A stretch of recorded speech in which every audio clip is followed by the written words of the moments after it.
Doctor Oscar Seville, ex procurador de la Administración. Señor Rubén Farge, representante de la Organización de Estados Americanos.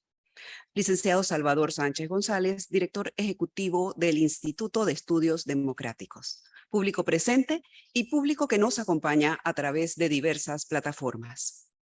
El Instituto de Estudios Democráticos del Tribunal Electoral y la Procuraduría de la Administración se complacen en recibirles en la mañana de hoy para presenciar una conferencia magistral que será de gran interés para todos ustedes.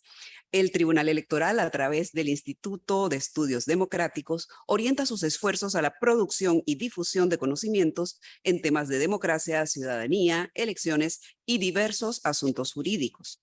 Durante los años 2020 y 2021 ofrecimos conferencias de manera virtual de la mano de intelectuales de alto nivel, tanto nacionales como internacionales.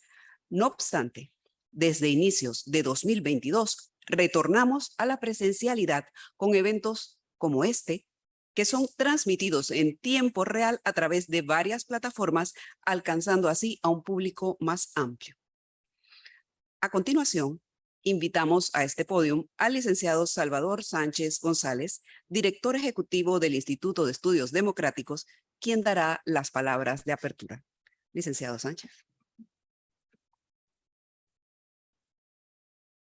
Les doy la más cordial bienvenida a la conferencia Principios de Procedimiento Administrativo que dictará el doctor Jaime Orlando Santofimio Gamboa. El conferencista es ampliamente conocido en todo el continente y es una garantía de erudición y de profunda reflexión jurídica. Sin duda es un privilegio para mí y para todo nuestro auditorio, tanto presencial como remoto, contar hoy con la participación de uno de los pensadores más avanzados del derecho administrativo latinoamericano. La conferencia es posible gracias a la colaboración entre el Tribunal Electoral, presidido por el doctor Heriberto Araúz Sánchez, y la Procuraduría de la Administración, encabezada por el doctor Rigoberto González Montenegro.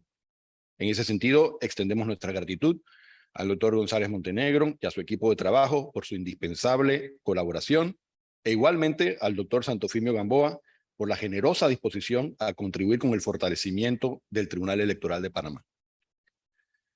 En efecto, la realización periódica de eventos de capacitación y conferencias con destacados especialistas nacionales e internacionales sirve al propósito de contar con un tribunal electoral cada vez más robusto. Permite al recurso humano del tribunal mantenerse al día con la evolución de los temas de su competencia e incide positivamente en el sostenimiento y mejora de la calidad de los servicios que brinda el Tribunal Electoral a toda la población de la República. Por eso no se discute la conveniencia de la capacitación continua, sino que, reconocida su necesidad, su planificación exige detenernos a examinar la pertinencia y oportunidad de abordar los contenidos a tratar. Y el tema seleccionado para la jornada de hoy, los principios del procedimiento administrativo, es sin duda uno que destaca por su importancia tanto para los profesionales del derecho, como para los funcionarios del Tribunal Electoral, como para los ciudadanos en general. Para Panamá fue un hito la adopción hace ya 22 años, se dice pronto, de la Ley 38 de 2000 sobre procedimiento administrativo general. En ella es poco lo que se dice explícitamente sobre principios, aunque sí se hace mención de los principios de estricta legalidad e imparcialidad, y se dice que las actuaciones de los servidores públicos deberán estar presididas por los principios de lealtad al Estado, honestidad y eficiencia. Se trata en todo caso el de los principios, de un tema fascinante por sus implicaciones jurídicas generales relativa a la forma en que se comprenden los principios entre las distintas piezas del derecho, su carácter dado, su producción quizá dogmática, jurisprudencial o legislativa, o el alcance de su exigibilidad frente a las reglas. En el caso del derecho administrativo, esos debates son de gran relevancia por sus impactos en la vida cotidiana de los asociados. En todo caso, mientras que se afirma la convicción sobre la necesidad o no de modificar o reemplazar las normas de nuestro procedimiento administrativo general, sigue siendo vital su conocimiento profundo por los juristas y por todos los operadores jurídicos.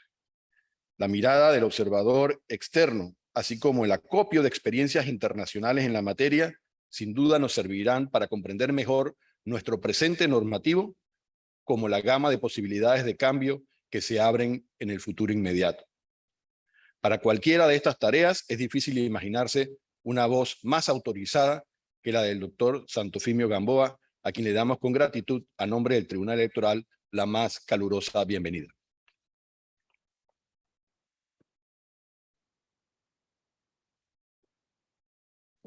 Muchas gracias, licenciado Sánchez. El ciclo anual de conferencias jurídicas se creó con el objetivo de promover la permanente actualización del equipo legal del Tribunal Electoral. Sin embargo, la gran acogida que ha tenido entre los juristas de diversas áreas nos ha llevado a ampliar su alcance. Esta mañana tendremos el privilegio de escuchar al doctor Jaime Santofimio Gamboa, quien cuenta con doctorado en Derecho por la Universidad Carlos III de Madrid y postdoctorado en Derecho por las Universidades Carlos III de Madrid y Externado de Colombia. Además, es especialista en Administración Pública y en Derecho Administrativo. Fue magistrado del Consejo de Estado de Colombia de 2010 a 2018. Ha sido profesor e investigador invitado en la Universidad Nacional Autónoma de México y en la Universidad Carlos III de Madrid. Exdirector de los Departamentos de Derecho Administrativo y Gobierno Municipal en la Universidad Externado de Colombia, también ha dictado clases en universidades de Ecuador, Perú, Santo Domingo, México y Panamá.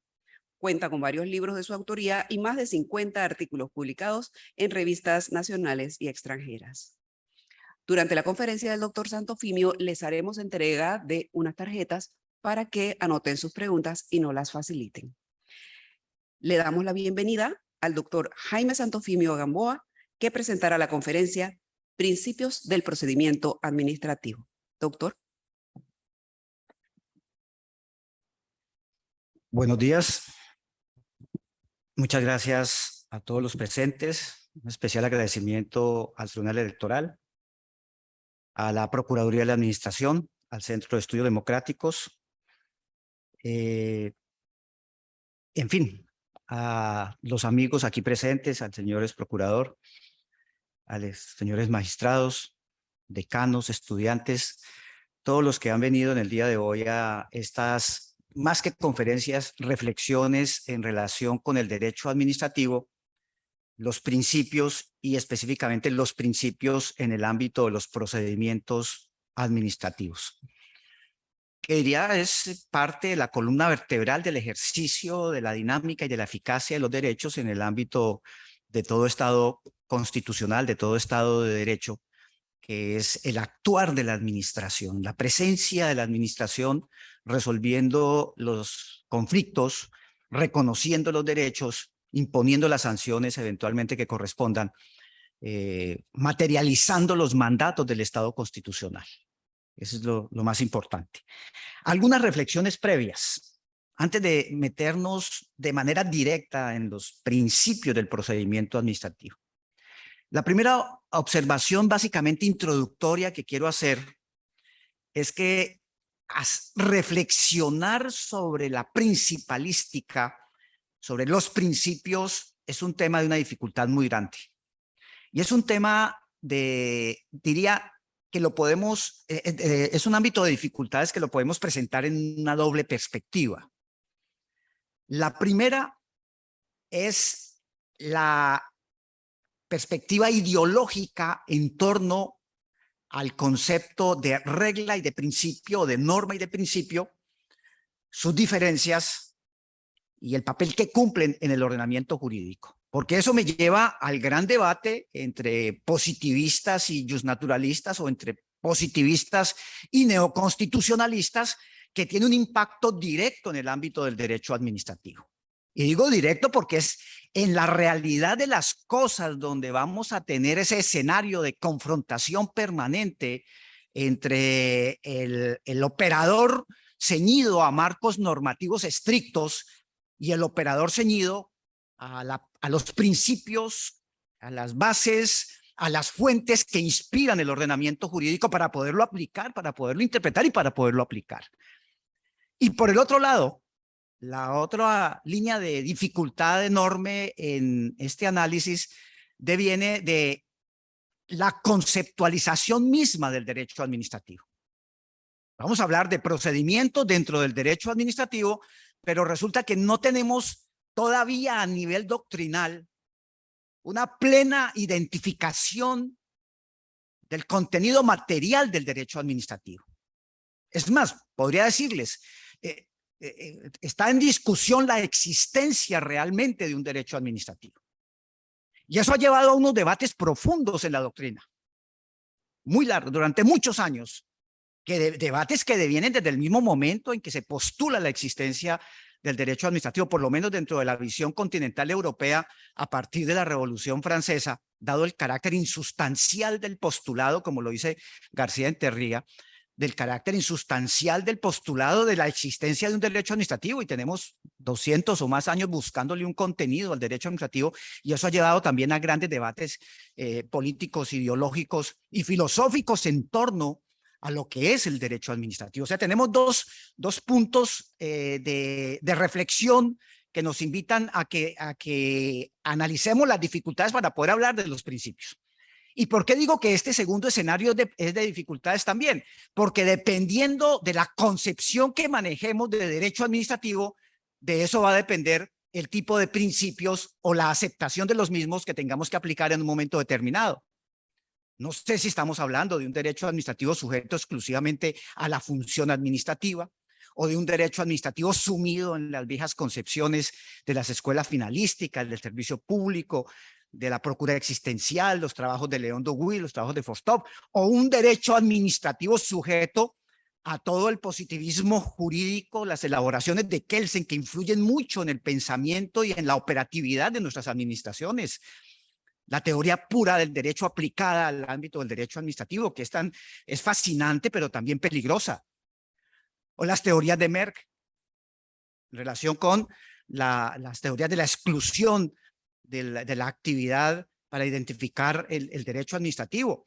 O las teorías de los últimos años que han influido en la concepción principalística, las teorías neoeconomicistas o neoliberales que llevan a que un gran sector de la actividad administrativa se ciña ya no por principios propiamente del derecho público, del derecho administrativo, sino principios del derecho privado, del mercado, de la libertad empresarial.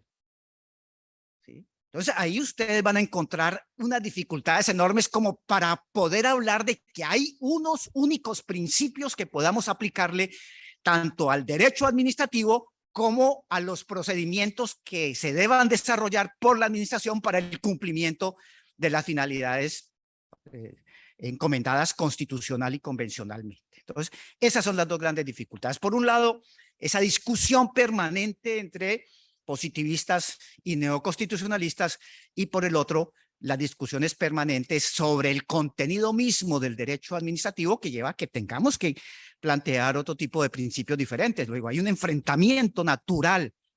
Si vamos a tratar de dar una conferencia única y con autoridad aquí postulando ciertos principios, yo le diría, hago el planteamiento desde el punto de vista operativo, porque me toca para efectos de la conferencia, por lo menos para cumplirle al Tribunal Electoral, pero advirtiéndoles que ahí tenemos ese ámbito de dificultades.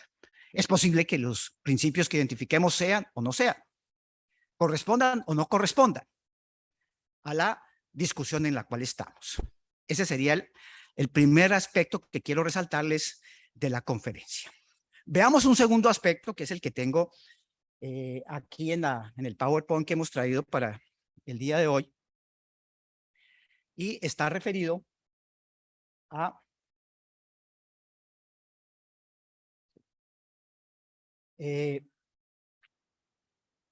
principios generales, la principalística general, antes de hablar de los procedimientos. Para eso, la propuesta de análisis se hace sobre la base de entender el derecho, todo el derecho del Estado como parte de un gran sistema. Eso nos va a solucionar muchas de las dificultades y de los problemas que enfrentamos permanentemente. Es decir, romper con esa vieja idea de que existe un derecho público y un derecho privado, y entender que el derecho es un solo derecho y que eso funciona sistemáticamente y que ese derecho, ese sistema está integrado con subsistemas y que esos subsistemas se articulan permanentemente, se cruzan en la realidad de las cosas. Y en el ámbito del derecho administrativo eso es una realidad.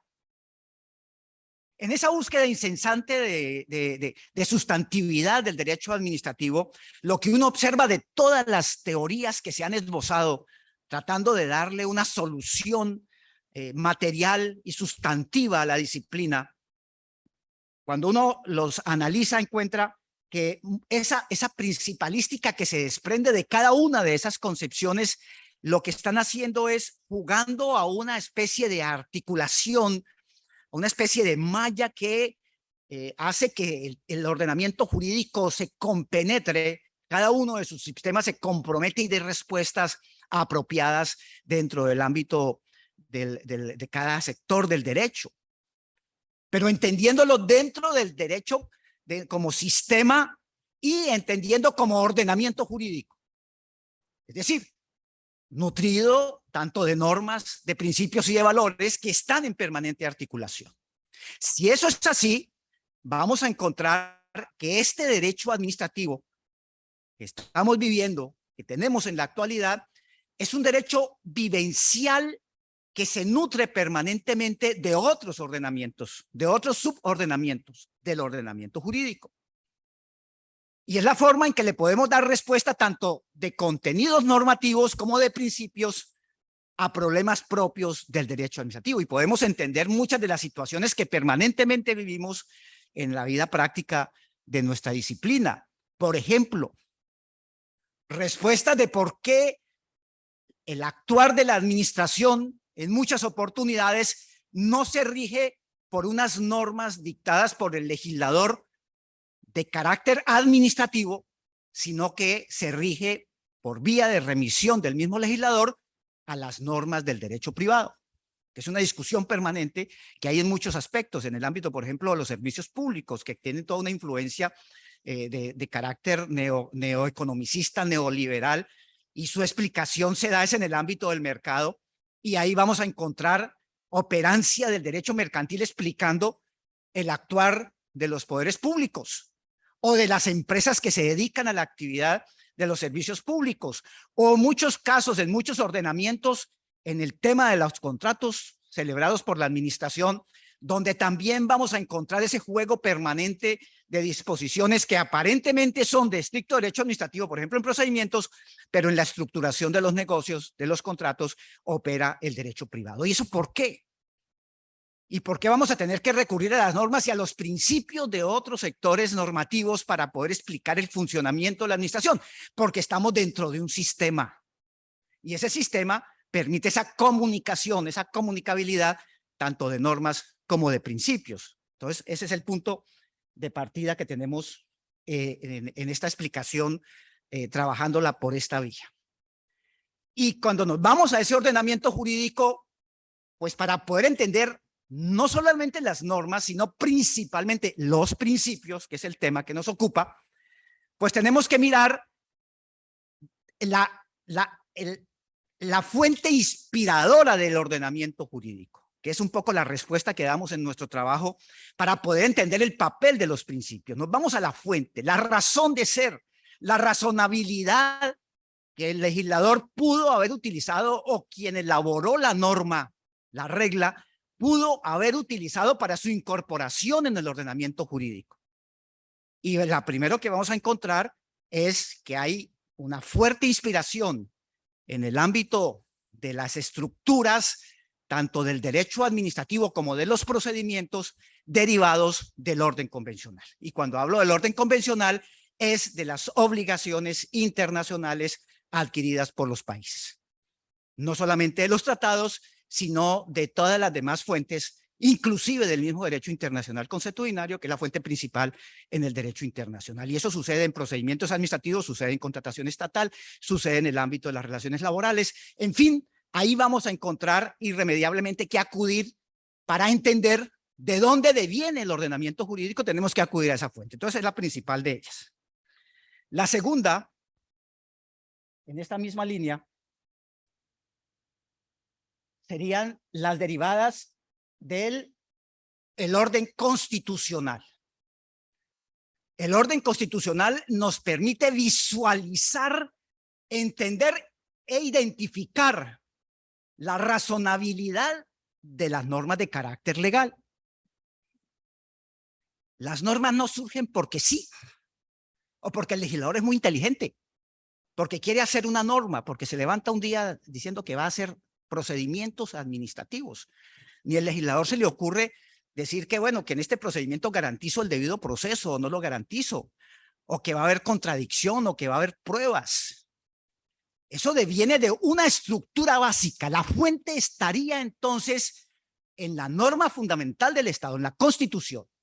Y dentro de la Constitución vamos a encontrar, para el caso del derecho administrativo, 5 grandes bases que nutren la formación de los principios o nos permiten identificar los principios para generar las normas jurídicas aplicables a un caso determinado. ¿Cuáles serían? Todo el análisis que podemos hacer desde el punto de vista constitucional a partir del concepto de Estado de Derecho. Y si desagregamos el Estado de Derecho, vean ustedes lo que vamos a encontrar. Simplemente voy a enunciar, porque no me daría tiempo de más, el simple principio de legalidad material, de legalidad sustantiva aplicable a la administración, no exclusivamente legalidad formal. Principio de prevalencia del interés general, que va a determinar el funcionamiento y comportamiento de los procedimientos administrativos y va a evitar precisamente el desvío de poder en un momento determinado en la actuación administrativa. El principio de la responsabilidad que pueda corresponderle tanto a los poderes públicos como a los personajes, a las personas, a los funcionarios que actúen en el trámite de una actuación administrativa. La prevalencia y respeto de los derechos fundamentales, el principio de la división de poderes, el principio del control de la administración pública. Inclusive si nos devolvemos al principio de legalidad, de ahí podemos explicar muchos otros aspectos relativos a la flexibilidad material que puede tener en un momento determinado la actuación de la administración, el tema de los escenarios discrecionales o reglados, el tema del principio de proporcionalidad con que debe actuarse, por ejemplo, en determinadas actuaciones administrativas. Siempre vamos a encontrar esas razones en el orden constitucional. Ahí tendremos que recurrir para poder dar explicación. Y con una observación adicional, que los principios pues están ahí, se deducen de esa estructura constitucional. No necesariamente tienen que estar positivizados, porque por eso son principios. No necesariamente tienen que estar establecidos en la norma jurídica. Algunos el legislador los menciona. Puede que el legislador los mencione correctamente, pero también puede suceder que los mencione de manera incorrecta, ¿sí? Lo más importante es que el intérprete, porque aquí entraría a operar todo el tema de la interpretación, pueda deducirlos de ese ordenamiento jurídico y van a cumplir un papel muy importante en la aplicación de la norma administrativa en el caso de los procedimientos administrativos. Y si seguimos avanzando, podemos deducir otros, por ejemplo, de la base constitucional del Estado democrático, que es tan importante en procedimientos administrativos. La democracia nuestra, contemplada en las constituciones políticas, es la esencia misma del procedimiento administrativo, porque el procedimiento es fundamentalmente participativo. El procedimiento se hizo para participar en el debate con la administración. Cumple un papel de garantía constitucional. Y no solamente para garantizar la legalidad, sino lo sustancial en la relación con la administración, que es la discusión con ella, el debate, la controversia. Eso es base constitucional de la democracia. Y lo señalaríamos, por ejemplo, todo el tema de la participación, que no es solamente participación electoral o participación en propuestas de iniciativa legislativa, sino en la vida diaria. Es la participación aplicada al ejercicio de la función pública administrativa. La van a encontrar ustedes a partir del Estado democrático. Y si seguimos avanzando, la base del Estado social. En la base del Estado social, claro que sí. Y aquí podrían contemplarse todos aquellos procedimientos administrativos que tengan relación directa con intereses generales, perdón, con intereses colectivos. Interés general es una base de todos los procedimientos, con los intereses colectivos. actuaciones urbanísticas, actuaciones medioambientales. Allí donde lo que se espera es una respuesta en relación con la colectividad y no exclusivamente con el individuo, ustedes pueden ubicarla en las bases del Estado social de derecho. El Estado unitario igualmente, todos los procedimientos que se adelanten a nivel territorial por las autoridades locales encuentran su razonabilidad en esta estructura constitucional del Estado unitario. En el principio de la integración igualmente, procedimientos administrativos que tengan relación directa con los compromisos internacionales del Estado en materia económica, ahí van a entender la razonabilidad. Entonces, fíjense cómo podemos utilizar el ámbito convencional e igualmente el ámbito constitucional para identificar algo que vengo insistiendo, y es la fuente misma de la norma. Por eso es un problema de fuentes, es un problema de origen, es un problema de base, es un problema de razonabilidad de la norma jurídica. ¿Y por qué tenemos que identificarla desde esta perspectiva? Porque esa razonabilidad se va a convertir en el insumo más importante en el ordenamiento jurídico para poder aplicar las normas procesales. Y no solamente en los procedimientos administrativos, en todos los procedimientos en general, esa razonabilidad es la que me permite que la norma, la regla, tenga cierta flexibilidad y se adecue perfectamente a lo que se espera en el ordenamiento jurídico de ese procedimiento. Y ahí empato con los procedimientos, con los principios del procedimiento administrativo. Teniendo en cuenta esto que les acabo de presentar, que es fundamental, que es el punto de partida, estos análisis que les estoy haciendo, por lo menos desde el punto de vista de mi formación, para mí es lo más importante. Ya ahí tengo un escenario material y sustancial que me va a permitir aplicar las reglas, darle una dinámica diferente a las disposiciones normativas estrictamente procesales. Abandonar un estricto positivismo en materia de procedimientos y avanzar en torno a algo mucho más garantístico en el ámbito del Estado constitucional de derecho y frente al ordenamiento jurídico, que es aplicar la norma en consonancia con el ordenamiento jurídico, o como dice la Corte Constitucional Colombiana, en concordancia con el contenido dogmático de la Constitución para garantizar todo aquello que la Constitución le exige a las autoridades deben garantizar. La norma por sí sola no la garantiza. Puede tener dificultades, puede tener vacíos. Luego, la identificación de la fuente misma, la identificación de la razonabilidad de la norma, me va a permitir identificar el principio y de esa manera realizar dos ejercicios fundamentales en materia de procedimientos administrativos, que tienen una relación directa con toda la construcción neoconstitucional, que tiene una relación directa con las propuestas, por ejemplo, de Dworkin en sus argumentaciones contra Hart, o que tienen eventualmente unas respuestas también en las recientes creaciones del profesor Alexi en relación con toda la discusión entre regla y principio. Y es que identificando el mismo, le voy a dar una dinámica diferente a la norma, porque me va a permitir hacer un ejercicio de interpretación. Si la norma no me da la respuesta por sí sola, mi deber como servidor público, mi deber funcional es interpretar la norma.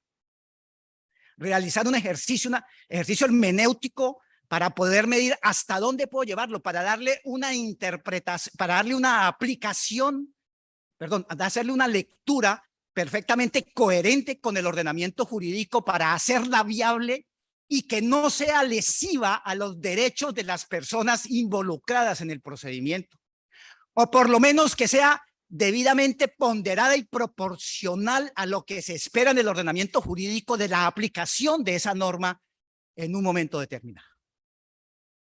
Y segundo ejercicio, otra acción muy importante que tiene que ser garantizada también por el operador administrativo en el caso de los procedimientos administrativos, y es la de que sirva esa interpretación ya en esa articulación, sirva como instrumento de aplicación de la norma. Fíjense que son dos acciones, dos verbos muy importantes: interpretar y aplicar. En esto se resume el ejercicio. Ahí es donde le vamos a dar el valor debido a la norma jurídica, a la regla, a la disposición completa que ha creado el legislador en un momento determinado para adelantar el procedimiento administrativo, ¿sí? Pero que dadas sus dificultades nos toca entrar en este ejercicio adicional de interpretación para garantizar su debida aplicación. ¿Y su debida aplicación en qué se concreta? En lo que les acabo de decir: sujeción al ordenamiento, y esa sujeción al ordenamiento, para que no sea especulativa, pues tengo que hacerla sobre la base de identificar la razón de ser de la disposición en el mismo ordenamiento. Ahí surge el principio que inspira esa disposición. Y segundo, no vulnerar excesivamente los derechos de las personas involucradas en la actuación. Ahí juega un papel importantísimo Alexis, por ejemplo. No solamente los trabajos de Working en sus reacciones contra Hart, sino que la respuesta más clara nos la da es Alexis cuando habla precisamente de la ponderación de esos principios, aplicando el que corresponda en un momento determinado, que es el que le va a dar más peso y razón de ser la aplicación de la norma, rompiendo escenarios de mera subsunción, ¿sí? Cuando hay dificultades. Ahí lo vamos a encontrar, ahí vamos a dar la respuesta. Entonces es el papel que juega el principio fundamentalmente en toda esta estructuración de estas discusiones, y en eso pues hay una ruptura profunda del positivismo jurídico.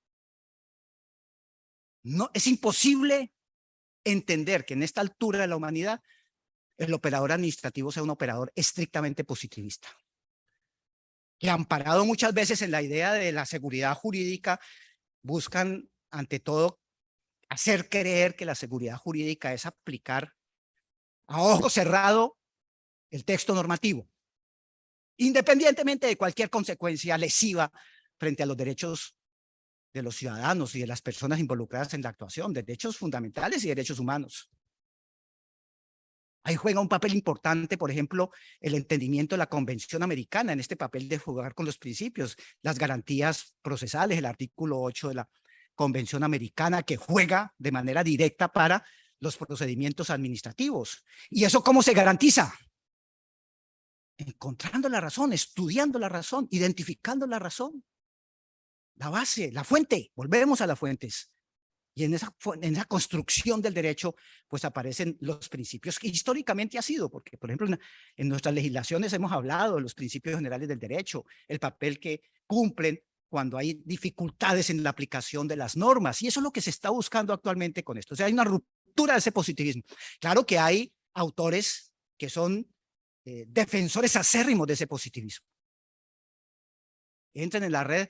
Hay unos trabajos que me gusta escucharlos, y es un gran expositor, el profesor García Amado de España, que es muy mencionado en América Latina. Viene de todas las universidades, es un gran teórico del positivismo, muy respetable, y él es enemigo de la principalística, es enemigo de los trabajos de Working, y le da durísimo a Alexis. Que lo que dice Alexis es especulativo, que lo que tenemos en este momento es unos conflictos de irrespeto al ordenamiento jurídico a partir de la derrotabilidad de las normas jurídicas, que nos hemos especializado en América Latina en derrotar el ordenamiento jurídico aplicable. ¿Y cuál sería? El establecido en la ley. En el caso de los procedimientos y de reglas establecidas en la ley, que todas las reglas son derrotables, dice García Amado, criticando esta posición que estamos defendiendo en el día de hoy, y que son derrotadas por otras normas que no se sabe de dónde salen. Bueno, yo les estoy diciendo que salen del orden convencional y que salen del orden constitucional, a las cuales denomina normas de camuflaje. Están escondidas. Y de un momento a otro derrotan una norma y le pueden dar una explicación a la que aplica, ¿sí? O sencillamente inaplicar y aplicar el principio para obtener un resultado jurídico Y dice que eso es catastrófico para el ordenamiento jurídico porque es la destrucción del mismo ordenamiento jurídico. Es la crítica de los actuales, de los neopositivistas a toda esta construcción que se ha venido defendiendo, que se ha venido haciendo en el ámbito de los procedimientos administrativos. ¿Qué respuesta le podemos dar a García Amado? Decimos, mire, eso puede ser cierto en un ámbito de un perfeccionismo absoluto, donde el legislador haya sido tan inteligente que haya construido en ese marco de reglas todas las hipótesis posibles y que nos dé la seguridad de que nunca va a existir una contradicción o por lo menos una laguna en el ámbito de las normas aplicables en los procedimientos administrativos. Y eso no lo garantiza nadie. Puede ser muy interesante para efectos de conferencias, puede ser muy interesante para efectos académicos, puede ser altamente significativo para poder hacer una confrontación de ideas en este momento en relación con los procedimientos administrativos, pero en el mundo de la práctica, quienes hemos estado allá metidos en el barro de los procedimientos administrativos, ¿qué tenemos todos los días? Ustedes, que son servidores públicos la mayoría, ¿qué tenemos todos los días? Dificultades, permanentes dificultades. ¿Qué vienen haciendo los órganos judiciales? Controlando que no haya abusos en la aplicación de los procedimientos. ¿Y dónde está el abuso? En una aplicación desproporcionada, contraria al ordenamiento jurídico de un procedimiento administrativo. O sea que reclamando su vigencia conforme a principios. En segundo lugar, al profesor García Amado, nuestro legislador en la mayoría de los casos, y si hacemos un cuadro comparativo, un benchmarking aquí entre Colombia y Panamá, pues se ha preocupado en mandar, en ordenar que este ejercicio de articulación entre norma y principio se convierta en una práctica administrativa vinculante. Veamos qué tenemos en el caso de Colombia sobre el tema e igualmente hacemos las reflexiones sobre el caso de Panamá frente a la ley 38. En el caso de Colombia,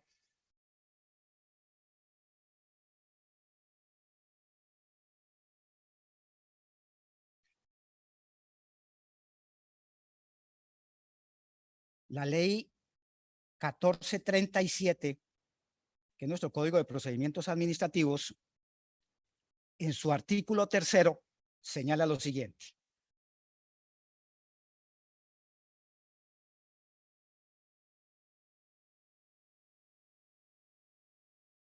Póngale cuidado a la redacción.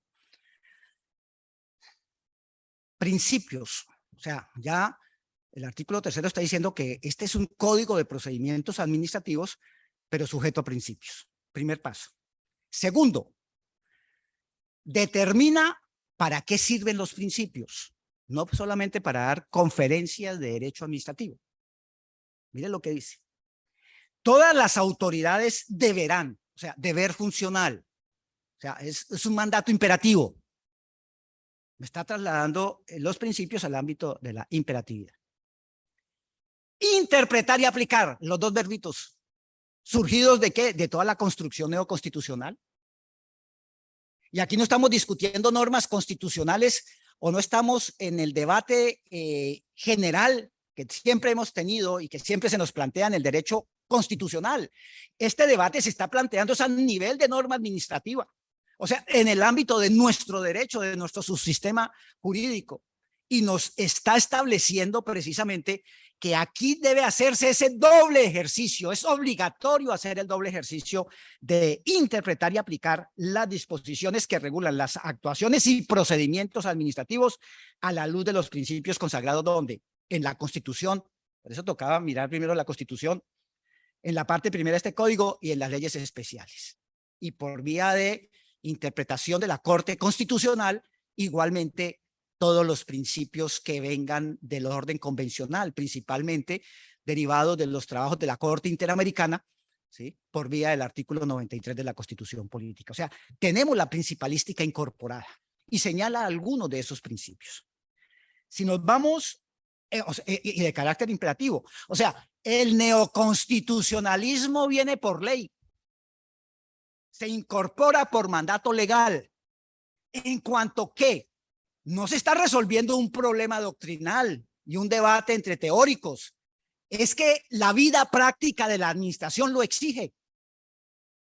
Precisamente para actuar de manera ponderada, proporcional, tomar las decisiones más adecuadas, más ceñidas al ordenamiento jurídico, en cuanto la norma lo dificulta, la sola norma, y se protegen de manera proporcional los derechos involucrados, los derechos humanos, la protección. Que la finalidad del procedimiento es ese, los procedimientos no se hicieron para agredir a nadie ni para imponer de manera autoritaria la voluntad de la administración.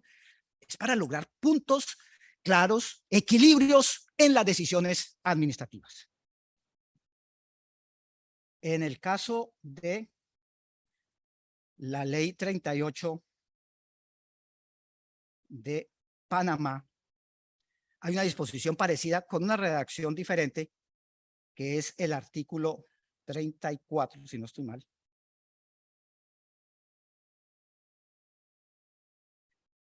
Sí, al inicio del capítulo segundo de los procedimientos del procedimiento administrativo general, trae disposiciones generales, artículo 34.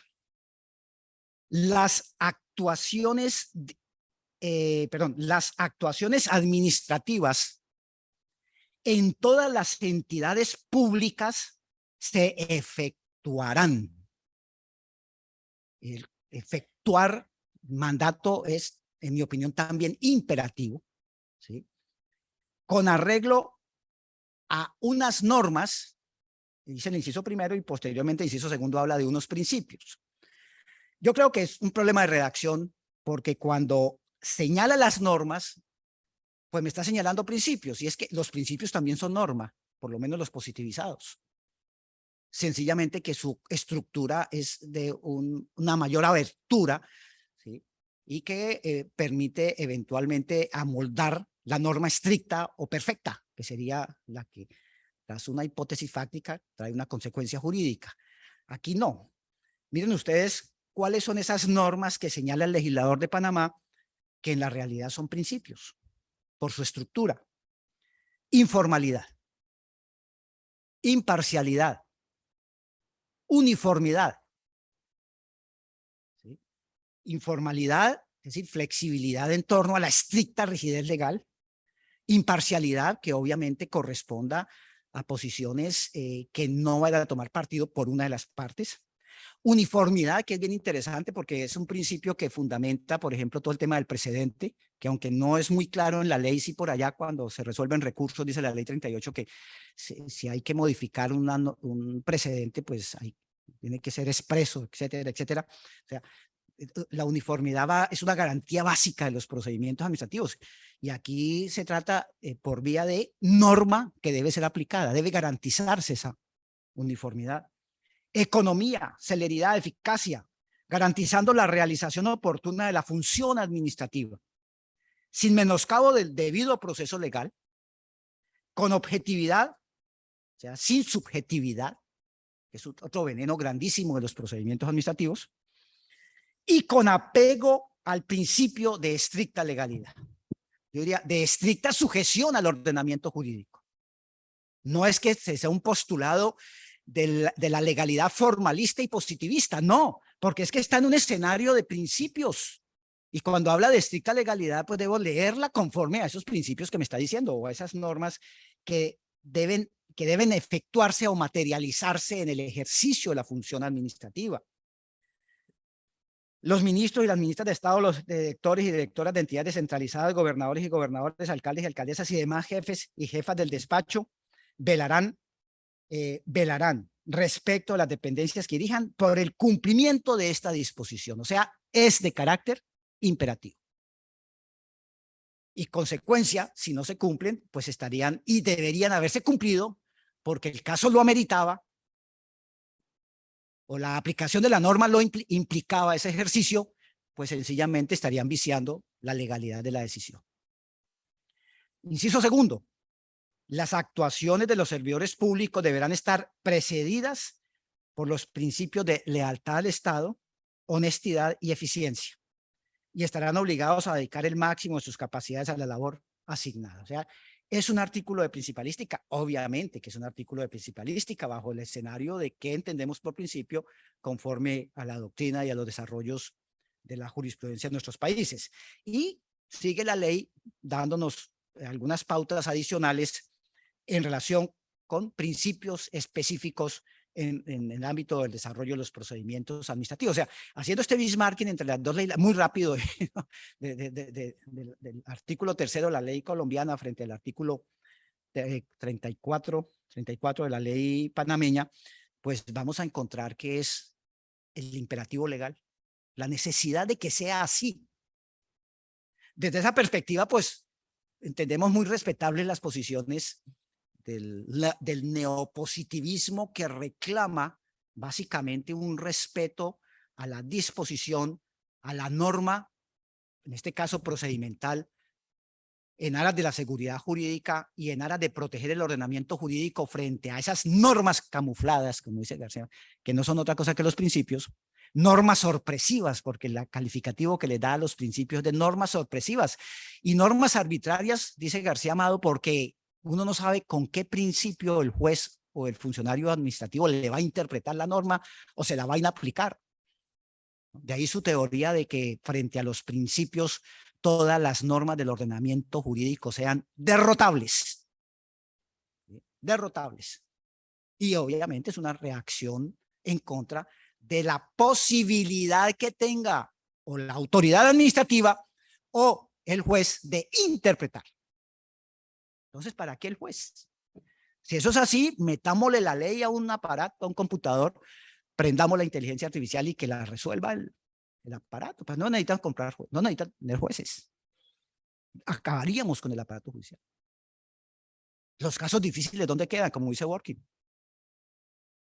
¿En dónde? Ahí donde tiene la capacidad de raciocinio el juzgador para saber cuál es la alternativa más justa en un momento determinado, para medir la equidad de su providencia. Por eso la exigencia de interpretar y de, en consecuencia, aplicar conforme a esa interpretación, utilizando la fuente que sirvió de inspiración a ese ordenamiento jurídico.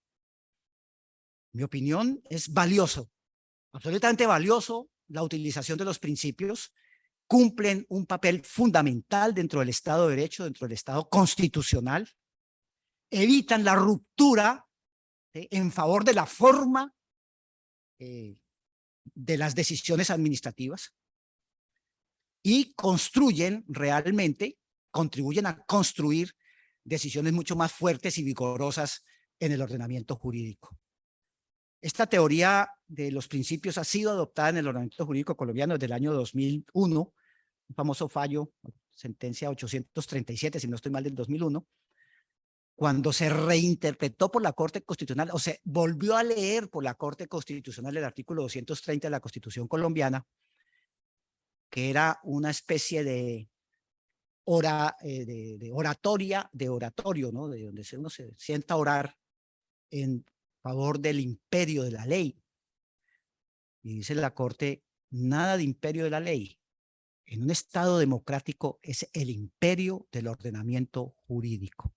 Y el imperio del ordenamiento jurídico se hace tomando decisiones acordes con el contenido dogmático de la Constitución.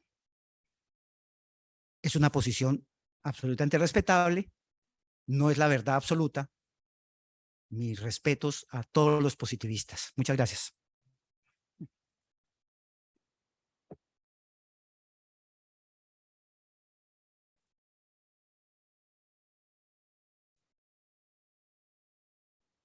Muchas gracias por sus palabras, doctor Santofimio. A continuación, invitamos a subir al escenario al profesor Constantino Riquelme, jefe del Departamento de Investigación y Publicaciones del Instituto de Estudios Democráticos, quien moderará las preguntas dirigidas al conferencista. Muchas gracias. Y doctor Santofimio, estoy seguro que no cabe la menor duda de que todos los asistentes a esta conferencia hemos salido no solamente impactados por el contenido, vasto que usted tiene en la materia. Cuando uno hace lectura de los 5 tomos de Derecho Administrativo que usted ha publicado y el desarrollo que usted ha hecho secuencialmente diversos temas dentro del mismo, nos llena de mucha emoción saber de ese conocimiento que hoy en día nos ha confiado. Estoy en espera de preguntas que estoy seguro tendrán los concurrentes al mismo y pues quisiéramos que nos abordase un poco sobre el enfoque de lo que es el procedimiento en un derecho comparado de Panamá que usted ha visualizado en su vasto conocimiento con respecto al de nosotros. ¿Aló? ¿Se escucha? Bien. A ver, en la perspectiva comparada, los rasgos determinantes de los procedimientos, y hablo de la norma general del caso de Panamá, que es la que eventualmente conozco, es un procedimiento estructurado bajo un razonamiento lógico normal de cualquier procedimiento.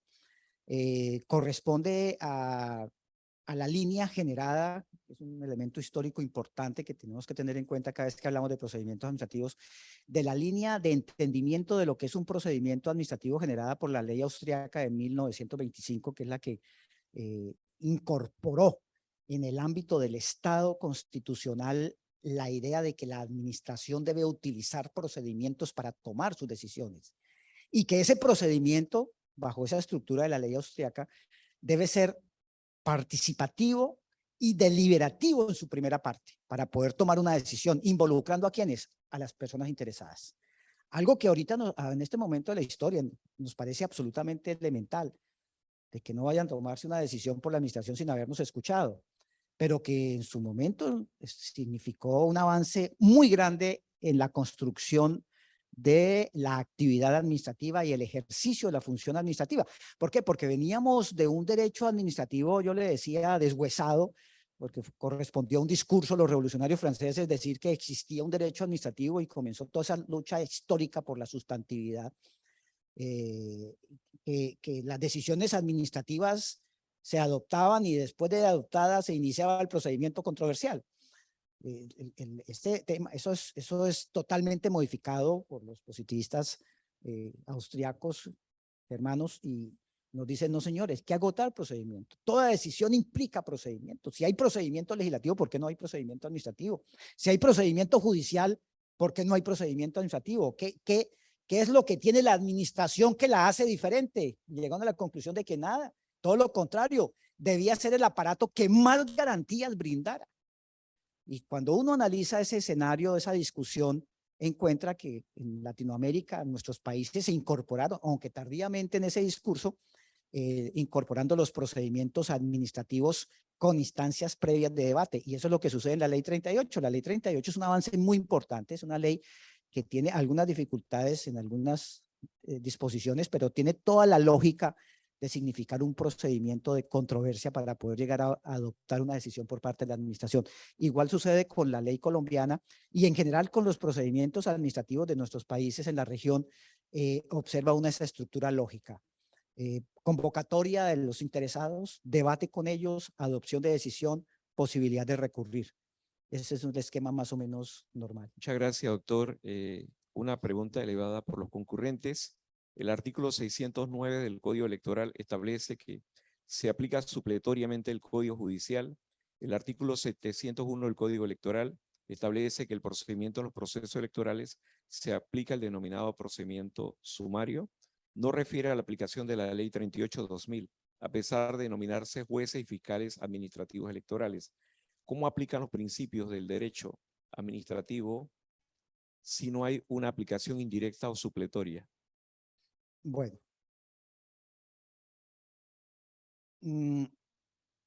entiendo que esta actividad judicial o administrativa, y si esa actividad administrativa es una actividad administrativa especial y tiene sus propias normas de remisión. Si esos textos que me menciona, que los desconozco, no contienen referencias a principios, eso no es problema. Y no es problema precisamente en cuanto que es deber del operador en su contextualización constitucional y convencional identificar el principio que inspira esas normas que me está señalando acá. Para eso tiene la Constitución. Hay un marco de referencia inmediato para todos estos procedimientos y esas que se me están mencionando, que es la Constitución de Panamá. Y si no, pues tenemos que subir al ámbito de las obligaciones del Estado panameño. Lo más cercano que tenemos es la Convención Americana, el artículo 8º. Entonces yo no creo que por el hecho de no aplicar la ley 38 que menciona, su artículo 34 que menciona principios, por ese solo hecho entonces tengamos que decir que no hay principios aplicables. Porque eso sería tanto como desconocer la fuente misma que le da sustento al ordenamiento jurídico. Y es un poco a lo que se llama precisamente en las estructuras de Working y de Alexi, ¿no? Identifique el principio. Y de ahí las críticas de García Amado, ¿no? Del camuflaje. ¿Sí? Muchas gracias, doctor. Otra pregunta es, según su perspectiva, ¿cuál es el origen del procedimiento administrativo? Bueno, tiene primero pues el origen histórico del procedimiento, ya lo ubico en la ley austriaca del año 25, pero eso tiene una razón de ser y es brindar garantías dentro de la relación entre las personas y la administración. Ese es el punto clave. ¿Y cuáles garantías? Todas las que corresponda dar. ¿Y cómo se logran esas garantías? Pues siendo abierto, claro, transparente, diciéndole al interesado por qué se abre la actuación administrativa, si eventualmente es sancionatoria, o diciéndole al interesado he abierto la actuación para garantizar sus derechos. Es básicamente eso. No es otra cosa, no es para legitimar actuaciones oscuras de la administración, es para hablar de transparencia, de claridad, fundamentalmente de garantías constitucionales. En este caso. Muchas gracias, doctor. Aquí otra pregunta es, la teoría de la aplicación de los principios, por ser abstracta, ¿no cree usted que pueda propiciar una discusión y posterior mala interpretación y aplicación de la norma, afectando con ello al administrado? Bueno, una indebida aplicación de principios, una identificación que no corresponda con la realidad del ordenamiento jurídico. Del ordenamiento jurídico podría ser también lesiva, ¿no? Nada garantiza que el intérprete haga una interpretación correcta. Lo que pasa es que se le exige que sea la más correcta posible, la más aproximada. Doctor, acá hay una pregunta Perdóneme, eso ha Sí. llevado, por ejemplo, a que se plantee en acciones de nulidad la violación a principios como causal de nulidad, no solamente el desconocimiento de norma, sino también el desconocimiento de los principios aplicables o la mala utilización de los principios podría viciar una decisión administrativa. Muchas gracias. Nos ha llegado una pregunta vía redes virtuales, donde le hacen una pregunta sobre los procesos administrativos deben cumplirse, porque si se obvían se caen los procesos legales. Se caen los procesos Legales, una interrogante que se hace. Si no se aplica procedimiento, pues ese es un escenario de arbitrariedad, ¿no?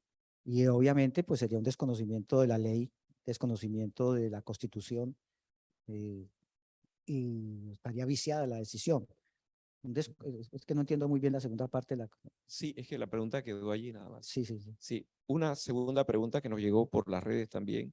¿Cómo tutelar el ordenamiento jurídico cuando estamos frente a conceptos jurídicos indeterminados inmersos en la norma positiva? Bueno, ese es otro debate grande, ¿no? El concepto jurídico indeterminado y el principio, ¿no?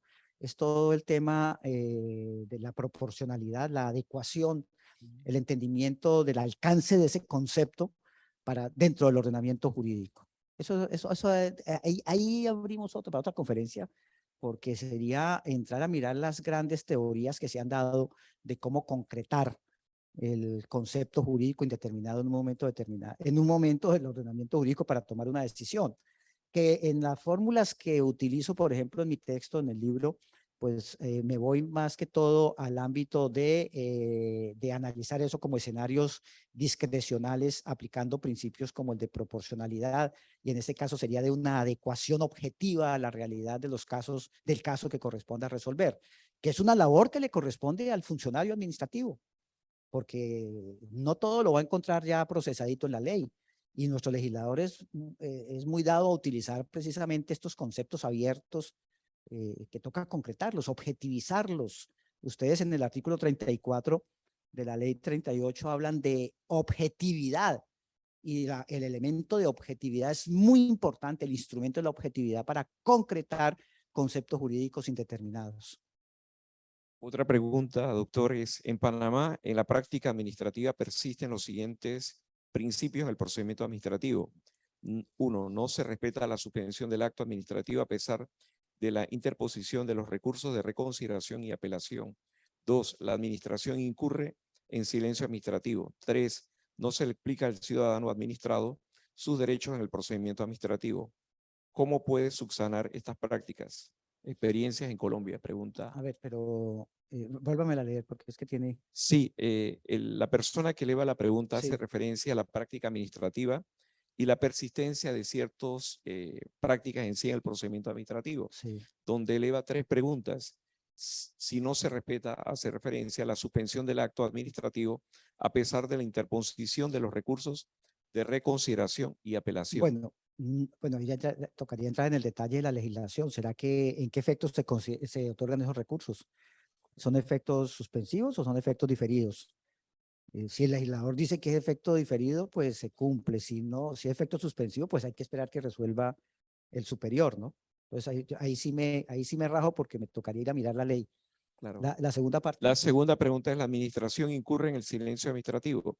No se le explica al ciudadano administrado sus derechos en el procedimiento administrativo. Esperemos, ese punto sí es clave. El silencio administrativo es una figura histórica del derecho procesal administrativo, de nuestros procedimientos administrativos. Sin embargo, tiene vicio de constitucionalidad, sobre todo frente al derecho de petición y eventualmente frente a garantías de derechos humanos, también de carácter procesal. En la medida en que lo que se espera de la administración son respuestas materiales efectivas sobre lo pedido. Y el silencio no es más que una evasiva, es una omisión.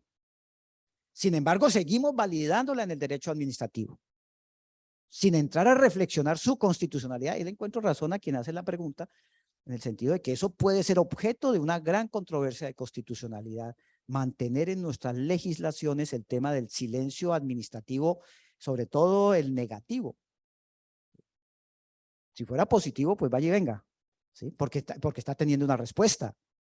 Pero el otro lo pone uno a dudar. Inclusive hay algunos precedentes jurisprudenciales de la Corte colombiana que dicen que eso es lesivo de los derechos. Es mi derecho como ciudadano, como persona, a tener una respuesta y que esa respuesta sea de fondo, que sea material.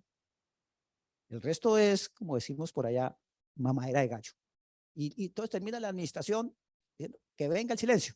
Y con un problema que muchas veces no tiene consecuencias disciplinarias. Y cuando no tiene consecuencias disciplinarias, pues entonces le dan una licencia de corso a la administración para que haga y deshaga.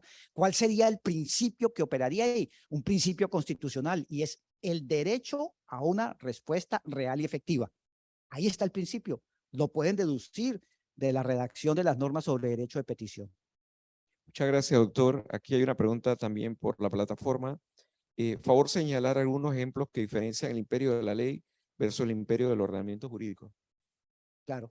El imperio de la ley es una expresión de contenido positivo muy profundo, y es la adoración a la norma. Bajo escenarios de derecho positivo es lo que se quiere. Cúmplase la norma como viene. Si cambiamos el escenario del imperio de la ley por el imperio del ordenamiento jurídico, la norma se cumple no solamente en virtud del texto legal, sino conforme a principios y valores, que son elementos que juegan, derivados de diferentes fuentes. En otras palabras, con sujeción a contenidos dogmáticos y no formalistas, que se derivan ¿de dónde? En muchos casos de la misma ley, de la Constitución principalmente, y de las obligaciones internacionales del Estado. Entonces, y en ese conjunto es que se hace esa sopa, ¿no?, de ordenamiento jurídico. Mientras lo otro es una cosita, sería una visión absolutamente restrictiva hablar de exclusivamente imperio de la ley, que suena muy bonito, ¿no? Para toda mentalidad autoritaria es claro, imperio de la ley. pero el concepto de imperio de la ley, inclusive en escenarios de derecho, si lo analizamos frente a teorías del derecho administrativo, que sería un poco la concepción de Oriú sobre el derecho administrativo, está totalmente desplazada o ¿no? por las nuevas construcciones neoconstitucionales que hemos venido exponiendo. Del grupo viene otra pregunta, atendiendo a que por constitución somos un Estado democrático y dicho tipo, el Estado alude a una serie de principios y garantías que no han de interpretarse de manera restrictiva, en que, en su opinión, cómo los positivistas pueden intentar obviar la aplicación de los mismos. No entendí nada, hermano. Yo tampoco. Tengo que ir a los Atendiendo a, bueno, un poquito de redacción. Asumamos, atendiendo por constitución somos un Estado democrático y dicho Estado alude a una serie de principios y de garantías que no han sido interpretadas de manera restrictiva. En su opinión, ¿cómo los positivistas pueden intentar obviar la aplicación de estos principios? Claro, no, ya lo entiendo. A ver, lo primero es que el Estado, una de las características o las bases que manejamos en el derecho administrativo sobre la cual se soporta nuestra disciplina es la del Estado democrático. Eso hablando de un Estado constitucional, pero no es la única. Y obviamente de ahí se derivan principios, como lo veíamos hoy. Uno, fundamentalmente, que quise destacar para la conferencia, el de la participación, que es garantizada en los procedimientos. Entonces, sí, le encuentro razón a quien hace la fórmula de la inquietud. Es muy difícil manejar un positivismo extremo en un escenario de Estado constitucional. Es muy difícil, muy complicado. Muy complicado porque nuestra forma civilizada de entendimiento del ordenamiento constitucional irremediablemente nos va a llevar a todo este tipo de reflexiones. Cada vez que tengamos que solucionar un caso y encontrar las disposiciones aplicables, vamos a tener que sazonarlas con la Constitución. Ahí vamos a tener que irremediablemente que llegar a ese punto. Entonces, plantear lo contrario es necio. Y es que mantener una teoría y vivir en otro siglo, donde seguramente el positivismo tuvo un valor muy importante, ¿no? Pero en la hora actual de la humanidad, con la evolución que hemos tenido, con el reconocimiento de derechos, pues es muy difícil, muy difícil. Muchísimas gracias, doctor Santofimio. Una pregunta que nos llegó por la plataforma. ¿Cómo conectar el alcance de la facultad sancionadora derivada del derecho administrativo y el penal? ¿Qué tiene mayor fuerza sancionadora? Bueno, eso es otro mundo de procedimientos administrativos. Y hay que saber diferenciar entre lo que es la potestad sancionadora de la administración y la potestad disciplinaria de la administración.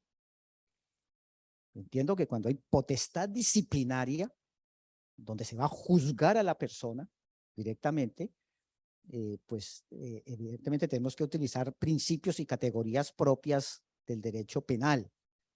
Pero cuando se trata estrictamente del derecho administrativo sancionatorio, tengo que aplicar, son otras estructuras, otros principios de esa facultad que tiene la administración de poder restringir derechos o imponer sanciones a personas naturales o jurídicas. Esa diferencia es muy sutil. En derecho colombiano se ha venido predicando el profesor Gómez Pavalló, que es uno de los grandes teóricos del derecho disciplinario, ¿no? Que es una modalidad del sancionatorio, plantea esa tesis. Es más, la ley disciplinaria acude a los principios del derecho penal. ¿Por qué? Porque al fin y al cabo son decisiones que van a afectar a la persona, al individuo. ¿Sí? Las otras tienen que ver con el cumplimiento de la ley, derecho administrativo sancionatorio. Pues se les excluye de ese análisis, aunque eventualmente si va a tocar a una persona, hay que respetar sus derechos constitucionales, pero no en una perspectiva penal, sino de derecho administrativo. Bueno, diría que es otra gran discusión que hay sobre el ámbito de los procedimientos administrativos. Nosotros la tenemos clara porque la Corte Constitucional así lo ha establecido, precisamente para evitar que un sancionatorio se convierta en un proceso penal. Sí, doctor. 3 últimas preguntas, son muy cortas. Una de ellas dice, en la ley 38 del año 2000, ¿en Panamá existe algún tipo de paralelismo con las leyes de procedimiento administrativo de Colombia? Bueno, yo creo que en todos los procedimientos administrativos hay normas coincidentes. porque corresponden a la misma línea de elaboración, les decía, del Código Austriaco. Entonces, pues vamos a encontrar derecho de petición, vamos a encontrar actos administrativos, vamos a encontrar actos de trámite, vamos a encontrar vicios en el procedimiento, vamos a encontrar nulidades procesales, vamos a encontrar notificaciones, vamos a encontrar recursos, llámenlos como los llamen, en un ordenamiento de lo otro, ¿sí? Firmeza de los actos, revocatoria de los actos. Es decir, hay un discurso común porque obedecemos a unas mismas bases de un derecho continental y eso ha irradiado en América Latina. Entonces hay similitudes y muchas en todos. Podemos manejar un diálogo permanente en el ámbito de los procedimientos administrativos porque hay figuras comunes y no necesariamente a que haya influencia de un país sobre otro. No necesariamente. Muchísimas gracias, doctor. Las normas ocultas no pueden imponerse sobre una norma legalmente establecida mediante principios procesales. ¿Por qué usted considera que normas camuflajeadas prevalecen sobre normas legalmente constituidas? Pues esa es la tesis de García Amado, ¿no? Véanlo, entren en la red, busquen a García Amado cuando hace esas críticas tan ácidas al neoconstitucionalismo, ¿no? Él denomina los principios normas de camuflaje, que son desconocidas. Es más, dice, hay principios que se lo inventa el intérprete. Y con ese principio, pues mata la norma jurídica. Claro que es una especulación que hace el profesor García Amado en ese sentido, ¿no? Para significar algo que es algo que hemos resaltado acá, que eventualmente el alcance de una norma está sujeta a un principio. Entonces, para él eso es catastrófico dentro del ordenamiento jurídico, las que denomina normas de camuflaje. Y he traído el discurso de García Amado un poco para mostrarles que no es un escenario pacífico. Esto tiene mucha controversia y que implica adoptar posiciones ideológicas. Ahora, posiciones ideológicas que hay que medirlas dentro de un escenario de Estado constitucional y de Estado sujeto a la legalidad de los procedimientos, donde se invita a que la norma se interprete y se aplique conforme a principios. Sí, señor. Doctor, y estoy seguro por su amplia disertación el día de ayer sobre convencionalidad, nos llegó también una última pregunta sobre convencionalidad. Conforme a la convencionalidad internacional, asumo, de los derechos humanos deben ocupar el puesto número 1 en los principios. Pues como fuente sí, es una, irradian la Constitución, irradian la ley, ¿no? Las obligaciones internacionales y fundamentalmente las obligaciones derivadas en materia de derechos humanos, del sistema interamericano de derechos humanos. Esa posición la tiene la Corte Constitucional Colombiana, que dice que los trabajos de la Corte Interamericana, los fallos, fundamentalmente, no tanto sobre opiniones consultivas, pero sí los fallos, son un insumo inevitable al cual se debe acudir por todo servidor administrativo o judicial cuando tenga que resolver un caso vinculado a derechos humanos. Y agrega la Corte que esto es así, bueno, con un criterio muy de derecho nacional, en virtud del artículo 93 de la Constitución colombiana. Yo le diría, no solamente porque la Constitución lo dice, porque la Convención de Viena, de la cual somos signatarios, lo establece también, principio de buena fe, pacta sunt servanda, y sobre todo, no oposición del derecho nacional al cumplimiento de las obligaciones internacionales del Estado. O sea, ahí hay muchos argumentos para que así sea. Y es principal. ¿Y por qué? No porque venga de un tratado, porque se trata de la dignidad humana la que está en juego en un momento determinado. Y eso hay que tenerlo en cuenta en los procedimientos administrativos cuando se refieren a personas naturales o físicas. Es la dignidad de esa persona. Entonces, ¿a título de qué la administración va haciendo aplicaciones que puedan ser lesivas a los derechos? Hay la importancia de amoldarlo conforme a principios. Muchísimas gracias, doctor. De parte del Tribunal Electoral del Instituto de Estudios Democráticos, agradecemos la concurrencia del señor procurador, ex procurador civil, del embajador representante de la Organización de Estados Americanos, el magistrado Benavides, todos los compañeros dentro del Departamento de Asesoría Legal, abogados del Tribunal Electoral, del Colegio de Abogados y de muchos que han seguido usted su ponencia a través de la plataforma en Zoom, YouTube, y de parte de todos los funcionarios que estamos aquí presentes, le damos un fuerte aplauso por ese gran y elevado nivel de ponencia. De parte del INED, Queremos hacerle un pequeño obsequio, doctor Salvador, si me acompaña, al doctor Jaime Orlando Santofimio.